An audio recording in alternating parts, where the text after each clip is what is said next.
Hello friends नमस्कार स्वागत करुच्ची आपण को आपणकर प्रिय यूट्यूब चैनल एक्सप्रेस गुरुजी को।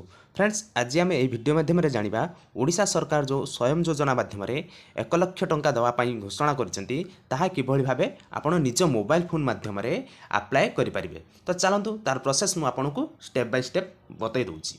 फास्ट आपड़ कौन करेंगे ना जेकोसी एक ब्राउजर रे swam.odisha.gov.in सर्च करूँ। सर्च कलापर आपन को ये एक पेज पलि आसो। यही पेज आसला देखो ये पेज्र आप ऊपर भाग में रेजिस्ट्रेशन आ गोटे लॉगिन थी। आपड़ रेजिस्ट्रेशन जेहेतु नुआ अप्लाई करेंगे रेजिस्ट्रेशन उपर क्लिक करेंगे। रेजिस्ट्रेशन उपर क्लिक कलापर आपन को एक नुआ पेज शो कर जो पेज रे कि आपन को रेजिस्ट्रेशन फॉर्म लिखाई से फॉर्म रे आपन को जहाँ जहाँ डिटेल्स मागी सबू दवाई पड़ो। आवेदनकारी बरणी देवे जोटि अंचल गोटे अच्छी से आप सिलेक्ट कलापर आप ग्रामांचल लोक कि सहरांचल से सिलेक्ट करेंगे। आपणकर जिला तापर सिलेक्ट करेंगे। आपणकर ब्लॉक कौ ब्लॉक लोक आप सिलेक्ट करेंगे। कौ पंचायत लोक सिलेक्ट करेंगे। आपण ग्राम कौटी ता सिलेक्ट करेंगे। आपणकर ग्रामर पोस्टाल पिनकोड कौन सेटा भी सिलेक्ट करेंगे। आपणकर नाम लिखिए। आपणकर पिता किंबा स्वामी को नाम लिखिए। तापर माता नाम लिखिए। तापर आपणकर लिंग सिलेक्ट करेंगे। वैवाहिक स्थिति आप बाहर कि ना येस और नो करेंगे। तापर आपणकर सामाजिक वर्ग कौन ओबीसी कि जनरल कि एससी एसटी कौ कैटेगोरी आप जाऊँ सिलेक्ट करेंगे। आप भिन्नक्षम जदि अच्छा हाँ कि ना करेंगे। तापर आपणकर जन्म तारीख चॉइस करेंगे। तापर आपणकर बयस तापर आपणकर मोबाइल नंबर सठिक भाव देवे एवं आधार नंबर टी सठिक भाव देवे। तापर उद्यम रजिस्ट्रेशन नंबर देवे। उद्यम रजिस्ट्रेशन नंबर टी आपन को अप्लाई करने पड़ो उद्यम पोर्टाल जोटा कि एमएसएमई डिपार्टमेंट तरफ दि जाए। तापर आपन उद्यम सर्टिफिकेट किभली देखो मुझे देखे दूसरी आपन को उद्यम सर्टिफिकेट किभली यहाँ हूँ आपंकर उद्यम सर्टिफिकेट। आपन ये उद्यम सर्टिफिकेट मात्र 10 मिनट पाइपर। मुझे आपन को यार गोटे वीडियो जनईदेवी किभली अप्लाई करेंगे। तो ये भाव आप उद्यम certificate registration certificate Piper.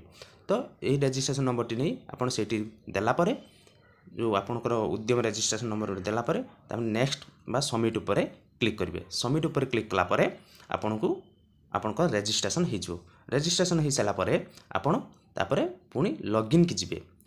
Login की जिबे लॉगिन उपर आपन एप्लिकेंट लॉगिन उपर क्लिक करेंगे। लॉगिन करे एप्लिकेंट पर आपन को ये गोटे एक पेज आसो। एप्लिकेंट उपर क्लिक कलापर किसी समय वेट करेंगे। ये गोटे पेज पलि आसो। से आपंकर मागियो पंजीकरण पर निजर आधार बा मोबाइल नंबर जरिया लॉगिन करूँ जोटा कि आप निज आधार नंबर देकर करेंगे नचन मोबाइल नंबर देकी लॉगिन करेंगे जोटा देते।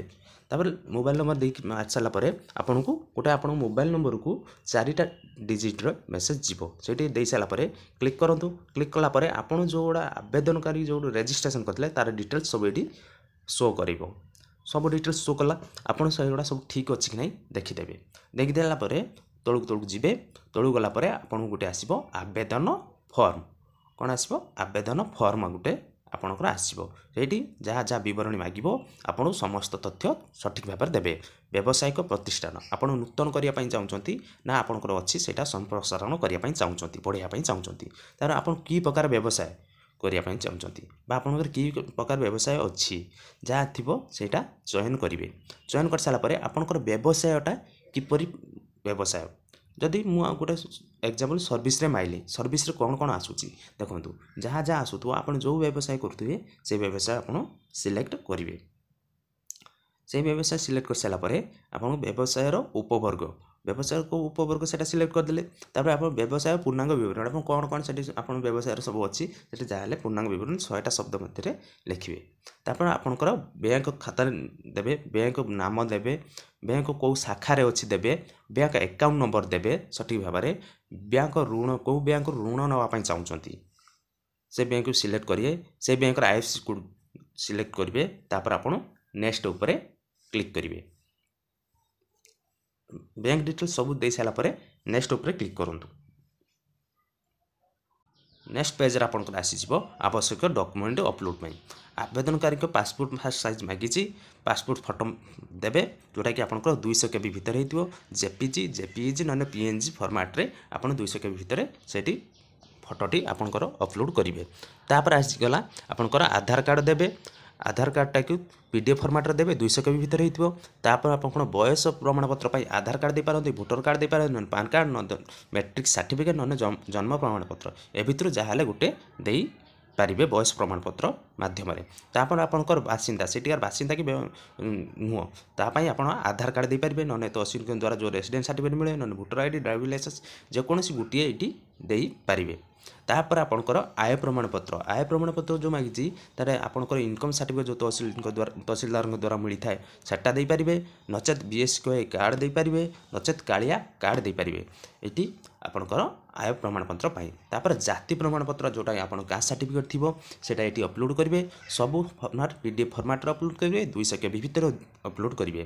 तापर आइला उद्यम रजिस्ट्रेशन सर्टिफिकेट उद्यम रजिस्ट्रेशन सर्टिफिकेट अपलोड कर सारापर नेक्स्ट मारे नेक्स्ट मार सारापर आप जहाँ सब देते सब डिटेल्स देखईदेव देखे सारापर आप सठिक भाव सब चेक करदे चेक कर सारापर घोषणानामा को आसबे घोषणानामा को आसला तले गोटे लिखाई मु उपरोक्त योजना संबंधी समस्त शर्तावली संपर्क में अवगत अच्छी एवं एथिरे सहमति प्रकाश करूँगी तापर ठीक मार्क दे आप सबमिट करेंगे।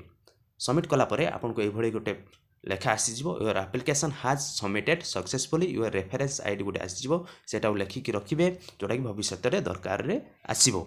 तो यही भाव आपणकर स्वयं योजना रे अप्लाई करें एवं सरकार तरफ 1 लाख टंकार बेनिफिट पाइपर पुणी बिना सुधरे 4 वर्ष पर्यंत। तो यही भाव आपणकर स्वयं योजना स्टेप बाय स्टेप अप्लाई करेंगे। तो जदि कौन प्रॉब्लम रहे तो आपण मैंने मत कमेंट सेक्शन में कमेंट करी पचारि पारिबे मु तार रिप्लाई आपण मानकु सुनिश्चित देवी। रहिली थैंक यू जय जगन्नाथ।